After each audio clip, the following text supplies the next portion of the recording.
大家好，这里是穷奢极欲，一个离不开钱的频道。市面上有许多商品都来自中国制造，虽然品质见仁见智，但确实也提供廉价的选择。然而，在这个现象背后却有一个大议题，那就是中国制造业的产能过剩，将市场推入红海竞争。近期，美国财政部长耶伦访问中国时，便提到这个现况，已威胁到美国与其他国家企业的生存。本期影片就要来探讨中国庞大的制造量能为何会超脱市场供给的规律，对全球带来冲击。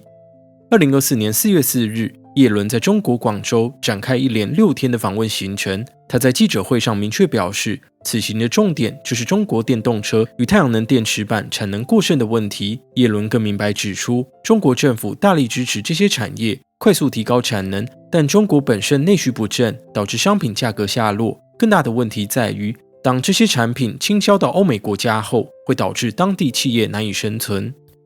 根据 CNN 的报道，中国从2001年加入世界贸易组织后，加大低价产品的出口量，从过往的服饰与消费性电子产品，如今已开始主导电动车与太阳能电池板的市场，导致欧洲的光电厂商几乎被淘汰。同样的命运也在威胁其他产业。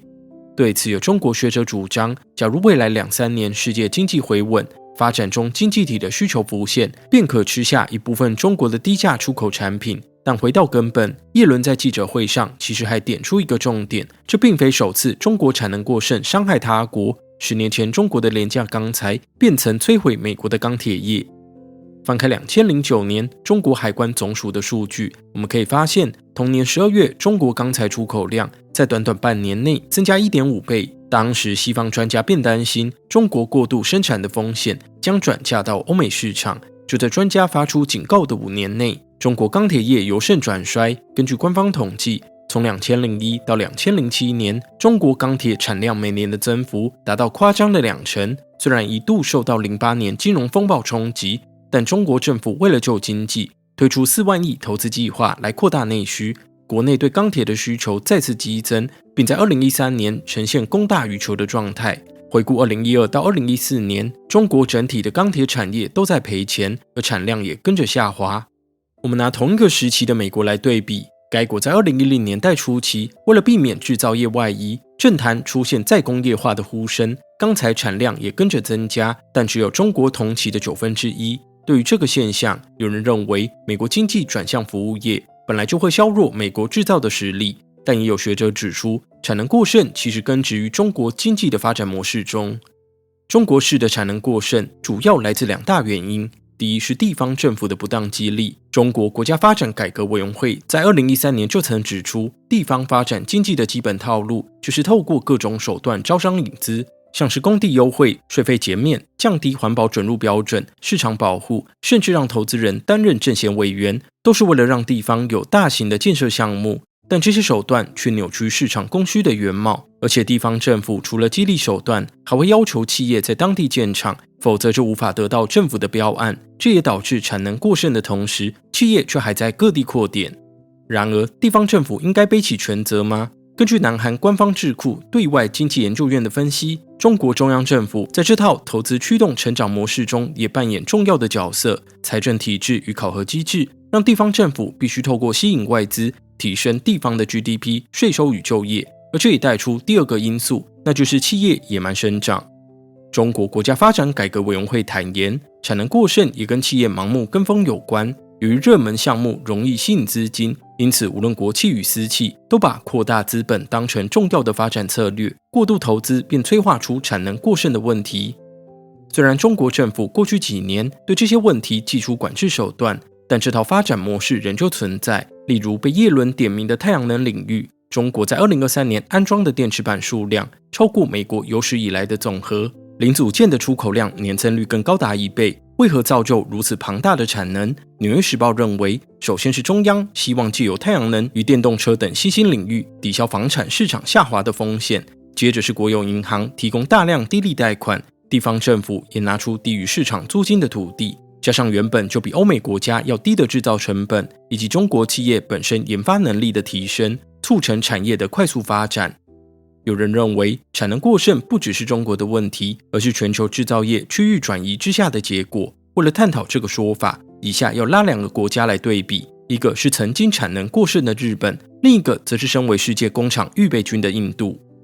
日本在上世纪90年代末期曾因经济下滑出现过3个过剩，分别是产能、债务、就业过剩。当时日本政府将问题归咎于经济表现不佳，因此拉大建设投资规模，结果导致日本企业去化产能的进度缓慢。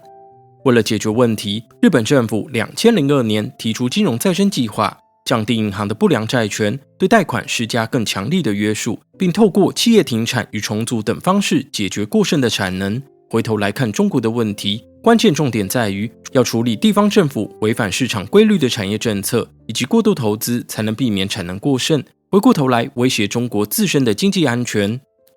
我们接着来看印度的部分，该国虽然拥有庞大的人口，近年也吸引海外厂商进驻，但他们却面临一个特殊的问题，那就是投资不足。对比于中国的过度投资，印度的投资占 GDP 比例严重落后，这也导致该国的制造业出口还远远比不上中国。这里简单下个结论，虽然产能过剩在全球经济体系下不算少见，但中国独特的政治与发展模式促成中国式过剩的问题。我们最后则要来聊聊，这会对全球带来哪些影响。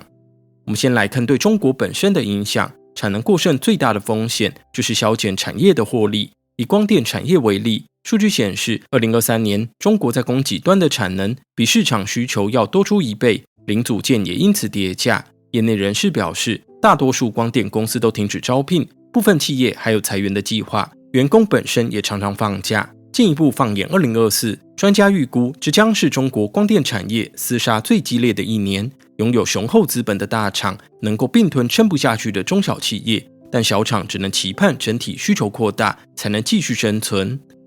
至于中国产能过剩对全球的影响，目前最明显的现象是各国拉高贸易壁垒。华尔街日报将中国产品倾销海外的情况称之为中国冲击 2.0， 用来对照2010年中国出口对美国的影响。文章也提到，除了美国与欧盟计划对中国提高贸易壁垒，连英国、印度与阿根廷也针对中国部分产品进行反倾销的调查，这将导致全球贸易进一步分化。